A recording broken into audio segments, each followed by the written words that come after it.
Let's knock this Leo recap out. I really want to be able to stream tonight at 9 p.m. if my internet isn't being a giant piece of shit again. Welcome to Donuts Leo Recap. This is the 7th week straight, I think, 7th episode where we talk about things that are controversial, are nutty, are funny, or just crazy stuff or interesting stuff involving law enforcement officers. We're going to start this one off with a little bit of sad stuff. It's been a really, really rough week for law enforcement. We lost several officers this week and several from suicide. Now, I just want to talk about officer deaths for a second. This isn't even officer shootings. There were several of those this week also. The Houston Police Department actually lost one of their own today. A sergeant who was a 21-year veteran with the Houston Police Department didn't show up for roll call at 7 a.m. They searched for him inside the police department. They found him in a stairwell at around 8:30 where he had shot himself in the head with his duty weapon. A Fountain Valley police officer out of Corona, California by the name of Richard Nelos was found unresponsive in his home as well earlier this week. Ricky was an 11-year veteran in the Fountain Valley Police Department. He was an infantry marine,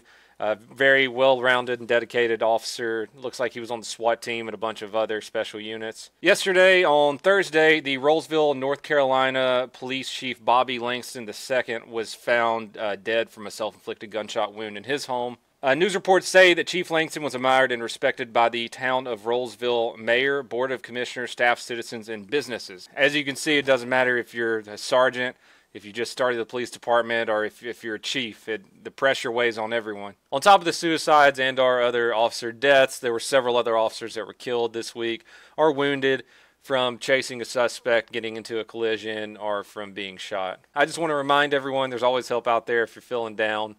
Officer suicide is actually one of the biggest killers of law enforcement officers. You can always contact me, donutoperator@gmail.com, if you ever want to talk. I've already talked to several of you guys since my video last week about suicide. It's one of the toughest professions on earth. Don't feel like you got to keep quiet if you're feeling down. Talk to somebody about it. There's so many resources out there for police officers. For the first video I'm going to show you guys, before you watch this, you might want to check the walls, maybe check the ceiling tiles for some of those goddamn onion-cutting ninjas that like to lurk about. This is a video of MMA fighter Ashley Smashley Cummins, who is also a St. Louis police officer after her win last week. I fought tonight in honor of Officer Blake Snyder. He's a friend, co-worker, and a brother in blue. He was shot and killed in the line of duty this past October. I fought tonight in his honor, in his name, because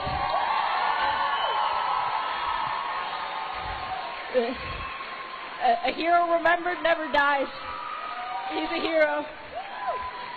Officer Cummins dedicated her win to Officer Blake Snyder, who is also with the St. Louis County Police Department. He was murdered last October when responding to a disturbance. Police in Frederick County, Maryland stopped a mass shooting at a high school planned by 18-year-old Nicole Severio. According to the Frederick News Post, Severio's father became aware of the plot, and her father brought it to the attention of school officials last week. Among some of the items found by police after a search warrant was obtained for Nicole's home were explosive materials, including pipes with end caps, nails to be used as shrapnel, fireworks, magnesium tape, and fused materials. The Frederick County Police stepped in and were able to keep her from carrying out her plan of a mass shooting. Video was released earlier this week showing the Portland police clashing with people in front of the Portland Police Department who were protesting the death of Quanice Hayes. There was loss of life. We will not stand for that. Go! Move! Move! Get the banner! Get the banner!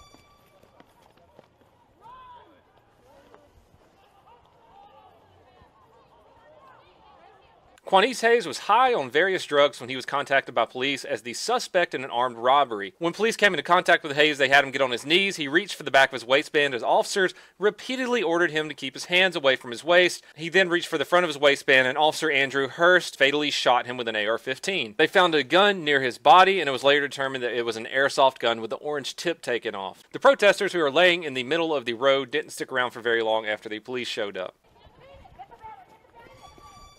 Two undercover Miami-Dade police officers were surrounded by 6 suspects in an ambush-style attack earlier this week. The 6 suspects surrounded the minivan and fired several shots into the vehicle. Somehow, though, with 6 people all firing into the minivan that the officers were in, only one of the officers was struck in the arm and the other was struck in the leg. They were taken to a local hospital in the back of a pickup truck and are expected to make a full recovery. The Miami-Dade Police Department hasn't released very much about the suspects, other than there are a few in custody. Serial killer Donald Harvey, also known as the Angel of death, died yesterday from a beating that he received from a possible cellmate in an Ohio prison. Harvey claims that he killed 87 people, though the official estimate is between 37 and 57 victims. He was a nurse's aide at various hospitals around Kentucky and Cincinnati, where he would normally poison his victims or smother them. He was arrested in 1987, and he's been incarcerated ever since, which means we used our tax money to keep him fed and clothed and in a warm bed. This is ridiculous. This guy killed dozens of people, and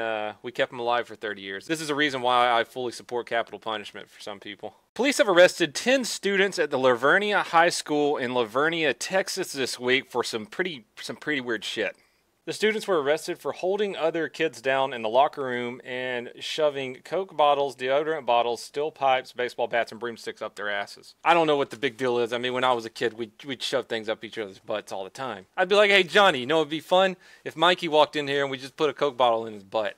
No, seriously though, what the hell is wrong with you kids? I don't know. Maybe things are different since I was in high school. We'd be like, hey, you wanna install some Counter-Strike on all the computer lab computers and play it, or you know, you want to skip school and go play some Halo? I don't think we ever did anything along the lines of getting bored and sodomizing each other with baseball bats. A 7-year-old boy in Wausau, Wisconsin, gave his most prized possession to the Wausau Police Department after Detective Jason Whelan was gunned down earlier this month. 7-year-old Brady Duke said, "I knew I had to do something because their police brother had died, so he gave the department his Nintendo Wii." Brady wrote to the police department, "Dear officers, thank you for serving our community. You keep my family and I safe. I am so sorry that one of your police brothers died. How can I help?"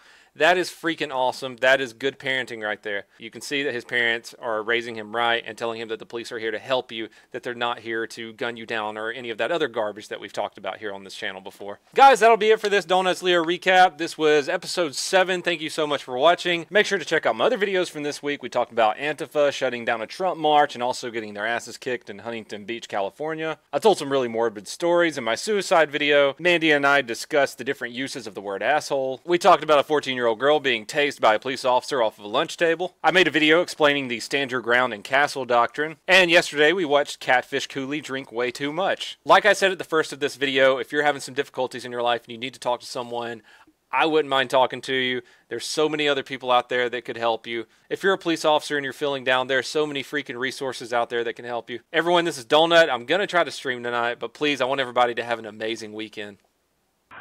I don't trust any of you. Why are you in my circle right now? Tell me I am free to go. I don't trust you. I'm being accosted for walking down the sidewalk. I want the truth, the whole truth, and nothing but the truth, so help you 3 God.